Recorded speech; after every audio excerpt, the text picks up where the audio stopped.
Kekayaan sumber daya alam yang ada di Kabupaten Musi Banyuasin menjadi konsentrat pemerintah Kabupaten Muba untuk pengelolaan secara baik untuk perkembangan perekonomian masyarakat.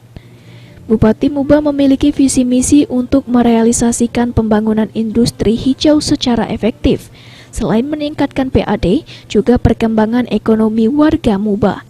Dimulailah dengan penandatanganan nota kesepakatan bersama dengan BUMD Muba, PT Metro Muba dengan PT Energi Daya Nusantara di Hotel Santika Premier Palembang.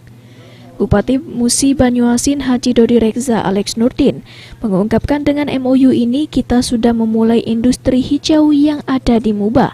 Pembangunan industri hijau ini berkonsep untuk menyatukan seluruh industri, baik migas maupun perkebunan menjadi satu. Dengan nota kesepakatan ini agar dikelola dengan baik dan secara profesional, karena menyangkut pendapatan daerah dan kesejahteraan warga Muba.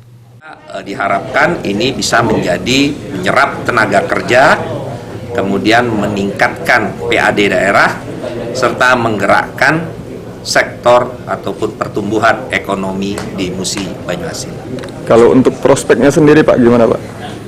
Sangat luar biasa, karena seperti yang saya katakan, bahwa di tengah-tengah yang tadi disebutkan alternatif, ada beberapa mengenai kawasan industri ini, itu sekarang pun sudah terdapat aktivitas proyek-proyek strategis nasional.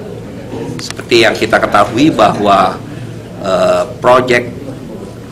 pilot project tentang biofuel, bahan bakar nabati yang merubah minyak kelapa sawit menjadi BBM, menjadi bensin, itu tercantum di dalam program inovasi strategis nasional yang ditetapkan oleh Bapak Presiden.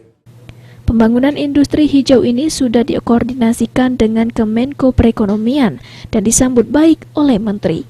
Muba dinilai pantas untuk pengembangan sumber daya alam dengan mendirikan industri hijau karena prospek kedepannya sangatlah baik. Karena di Kabupaten Muba sudah banyak contoh perusahaan yang mengembangkan diri dengan industri hijau bisa menyerap tenaga kerja dari warga lokal. Mardiansyah, PAL TV.